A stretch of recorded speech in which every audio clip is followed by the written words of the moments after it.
سلمى، بنت عمك اتأخرت قوي. انتي ناسية ان احنا لسه هنقعد ندور على لبس وبعدها هنروح عشان نتغدى. كلميها شوفيها فين واستعجليها بقى. يا بنتي ما انا لسه مكلماها وهي قالت خلاص داخلة علينا اهو، مشوارها بعيد هتعمل ايه يعني. اهي وصلت. ازيك يا سلمى؟ معلش بقى اتأخرت غصب عني، المواصلات هي اللي عطلتني. ولا يهمك يا حبيبتي، اعرفك الاول اميرة صاحبتي اللي كنت بكلمك عنها دايما. اتفقنا ننزل نجيب لبس كلنا سوا مع بعض. ايوه طبعا عارفاها. ازيك يا اميرة؟ عاملة ايه؟ سلمى على طول بتكلمني عنك. كويس ان انتي جيتي عشان نتجمع كلنا سوا وتبقى خروجة حلوة. اهلا بيكي يا لوجي. انا رغم ان سلمى بتكلمني عنك كتير، بس انا اول مرة اشوفك وانتي داخلة علينا كده معرفتكيش. لون بشرتك مختلف تماما عن سلمى، اللي يشوفك ما يقولش ان انتوا قرايب خالص. أيوة فعلا كذا حد يشوفنا يقول كده إن إحنا مش قرايب خالص. أصل لوجي مش طالعة على عيلة باباها، طالعة على عيلة مامتها، شبه مامتها قوي في لون البشرة. لكن إحنا عيلتنا كلها طالعين بشرتهم بيضة. وبعدين يلا بقى، مش المفروض إن إحنا متأخرين؟ هنضيع بقية الوقت بقى في الكلام والتعارف ولا إيه؟ خلينا بقى نكمل كلامنا وإحنا ماشيين عشان نلحق نكسب وقت نجيب كل طلباتنا ونتغدى كمان. واو يا سلمى، برافو عليكي. المكان هنا تحفة جدا، الحاجات فيه ألوانها جميلة وشيك قوي، وكمان الأسعار جميلة. انتي عرفتيه ازاي ده؟ عيب عليكي يا بنتي، اسأليني أنا في الحاجات دي. خبرة، عشان كده قلتلك ما تنزليش تشتري أي حاجة إلا لما ننزل مع بعض. هوريكي كام مكان كده مش هتعرفي تلاقي زيهم تاني. فعلا يا سلمى، أميرة عندها حق. الألوان جميلة قوي واللبس شيك. أنا محتارة اختار أنهي ولا أنهي. أنا عن نفسي اخترت خلاص. البينك اللي فوق ده تحفة قوي وجديد كمان وطالع ترند. فعلا يا سلمى عندك حق، اللون ده حلو قوي وفعلا طالع ترند. عشان كده كان نفسي أجيبه قوي، بس أنا هنقي بقى الدرجة الأفتح منك شوية عشان مش عندي الدرجة دي. لا لا يا لوجي، ايه اللي انتي بتقوليه ده؟ ما ينفعش طبعا.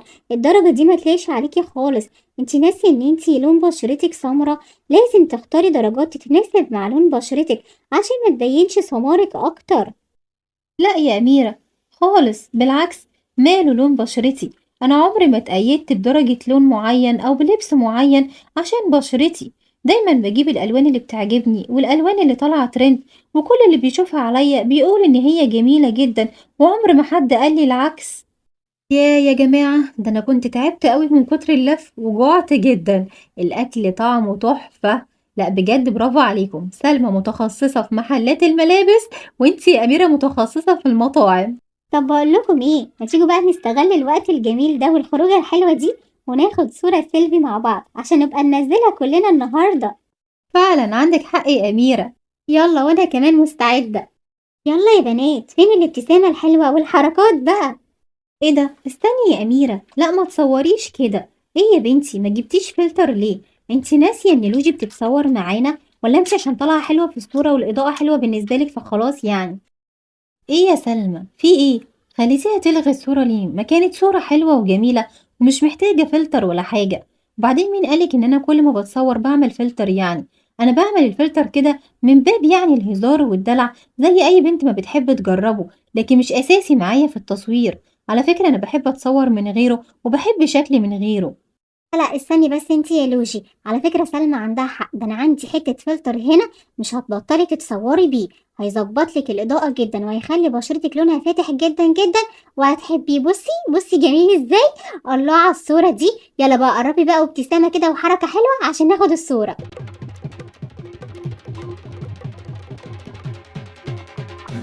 ماما انا جيت.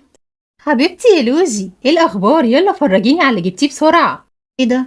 غريبه، انا مش شايفاكي اشتريتي حاجه يعني، ومال وشك متغير كده ليه؟ عشان متضايقه قوي يا ماما. سلمى وصاحبتها اميره كل شويه يحطوا لون بشرتي في جمله مفيده، كلمه بين قوسين. كل ما انقي حاجه من اللبس الجميل والالوان الترند اللي طالعه يقولوا لي مش هتليق على بشرتك، انتي سمرة. انا زعلت قوي يا ماما، كان نفسي اطلع لون بشرتي فاتح زيهم عشان محدش يتنمر عليا. في ايه يا لوجي؟ ايه اللي انتي بتقوليه ده؟ على فكرة انا لو استغربت حاجة في الموضوع مش هستغربهم هم، هستغربك انتي. انتي لازم تبقي عندك ثقة في نفسك. الناس عمرها ما اتفقت على شخص معين او لون معين. الناس دايما مختلفة، كل واحد ليه رأيه وكل واحد ليه شخصيته. أنتِ لازم يبقى عندِك ثقة في نفسِك، يمكن يكون لون بشرتِك غير لون بشرتهم، بس عندِك حاجات جميلة جدًا، عندِك شخصية جميلة وروح أجمل، عندِك ملامح حلوة أوي. بُصّي لازم نحمد ربنا دايمًا على كل حاجة هو ادّاها لنا، وما نبُصّش ليه إحنا مش زي غيرنا. عندِك حق يا ماما، أنا ما كانش قصدي إن أنا أبُص لحياة غيري، بس كل الحكاية إن أنا زعلت من كل شوية حد يقول لي نفس الكلام من وأنا صغيرة، كل اللي يشوفني يقول لي أنتِ لون بشرتِك مختلف عنهم، أنتِ مش قريبتهم، أنتِ مش شبههم، تعبت يا ماما من الكلام ده وزهقت، بس عندِك حق لازم يبقى عندي ثقة في نفسي أكتر من كده، وما اتأثرش بكلامهم، طول عمري بالبس كل الألوان اللي نفسي فيها، وعمري ما اتأثرت بكلام حد. معلش يا ماما استأذنِك ثواني بس ريم صاحبتي بترن عليَّ، أمّا أشوف لا تكون النتيجة طلعت. ألو، أيوه يا ريم، إيه يا بنتي النتيجة طلعت والّا لسه؟ بتقولي إيه طلعت؟ طب إيه طمنيني عملت إيه وأنتِ عملتِ إيه؟ نجحتِ؟ طب وأنا جبتِ لي نتيجتي والّا لأ؟ لا، لا، لأ مش قادرة أصدق بتقولي إيه؟ أنا طلعت الأولى على الدفعة؟ أحمدك يا رب، يا ما أنت كريم. ألف مبروك يا لوجي يا حبيبتي، فرحتِ قلبي ورفعتِ راسي، معقول اللي سمعته ده بجد؟ أنتِ الأولى على الدفعة؟ أيوه يا ماما، الحمد لله، ربنا كريم أوي، ودايمًا بيعوّض الواحد عن تعبه، لأ وريم صاحبتي بتقول لي كمان إن حفلة التكريم آخر الأسبوع ده طبعًا بتأكد عليَّ إني لازم أروح، لإن في تكريم مخصوص ليّا، لإني الأولى على الدفعة. أنتِ بتقولي إيه؟ ودي عايزة كلام، هنروح طبعًا، بس الأول نرقص مع بعض رقصة الاحتفال.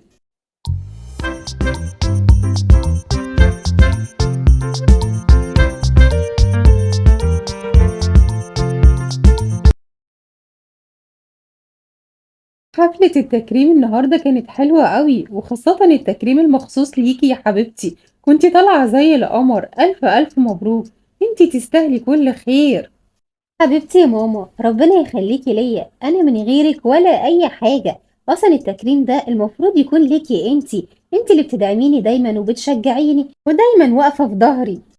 في إيه يا جماعة؟ ما يلا نمشي اتأخرنا قوي، الناس كلها مشيت وانتوا واقفين تحبوا في بعض، ما تقولوا الكلمتين دول في البيت. وبعدين ايه المشكلة يعني لما تطلع الأولى على الدفعة؟ ما الكلية بتاعتها سهلة جدا، مش صعبة زي الكلية بتاعتي. طبيعي لو هي كليتها صعبة زي كليتي عمرها ما كانت هتطلع الأولى على الدفعة أبدا. ماشي ماشي يا سلمى، يلا يا ماما عشان نمشي. أنسة لوجي، أنسة لوجي. ايه ده؟ مين بينادي عليا؟ أنا باعتذر لو وقّفتِك بالطريقة دي، أحب أعرّفِك بنفسي، أنا سامي علي، المصوّر اللي كان مسؤول عن التكريم النهارده، أنا مصوّر مسؤول عن الحفلات الكبيرة والتكريمات والحفلات المهمة يعني. كنت عايزة أقول لِك إن في مسابقة هتبدأ الأسبوع الجاي ويا ريت لو تقدّمي فيها، المسابقة دي عن ملكة جمال الملامح الشرقية، يعني أكتر واحدة عندها ملامح تعبّر عن الشرق. وأنا شايف الصراحة إنِّك أكتر واحدة تستحقي إنِّك تاخدي الجايزة دي، عشان كده شايف إنِّك تقدّمي في المسابقة دي، لإن ملامح حضرتِك شرقية جدًا وجميلة أوي. شكرا جدا على اهتمامك، بس حفلة ايه ومسابقة ايه اللي انا ممكن اشترك فيها؟ لا لا لا خالص، انا مش بشترك في الحاجات دي. بقول لحضرتك ايه، ممكن تبقى تقولي تفاصيل المسابقة دي؟ يعني عادي ان اي حد يقدم فيها؟ ممكن انا اجي اقدم فيها عادي يعني؟ أكيد طبعًا، دي مسابقة جمال، يعني أي واحدة تقدر تقدّم فيها عادي. هاقول لِك على كل التفاصيل وكل الإجراءات المطلوبة، أنا بس قُلت للأستاذة لوجي في الأول لإن فعلًا ملامحها مناسبة جدًا للمسابقة دي. ممكن أعرف بقى إيه اللي أنتِ قُلتيه ده؟ ليه رفضتِ تقدّمي في المسابقة؟ وإزاي تقولي له أنا مش باشترك في الحاجات دي؟ هو أنتِ مش بنت زي بقية البنات والّا إيه؟ أنا مش هاسمح لِك تتعاملي بالطريقة دي وتفضلي مش واثقة في نفسِك، الحفلة دي هتروحيها غصبٍ عنِّك.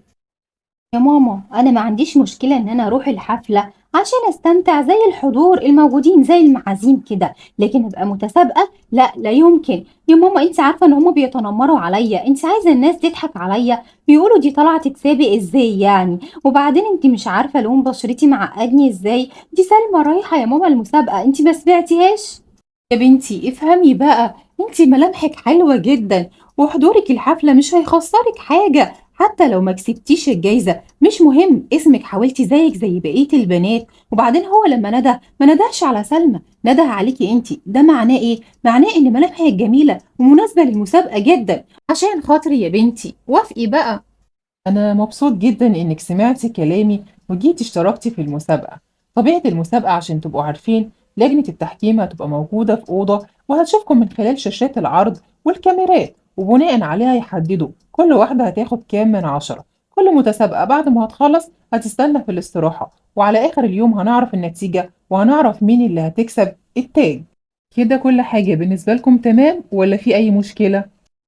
لا لا لأ لا خالص، خالص، بالعكس مفيش أي كله تمام. مشكلة.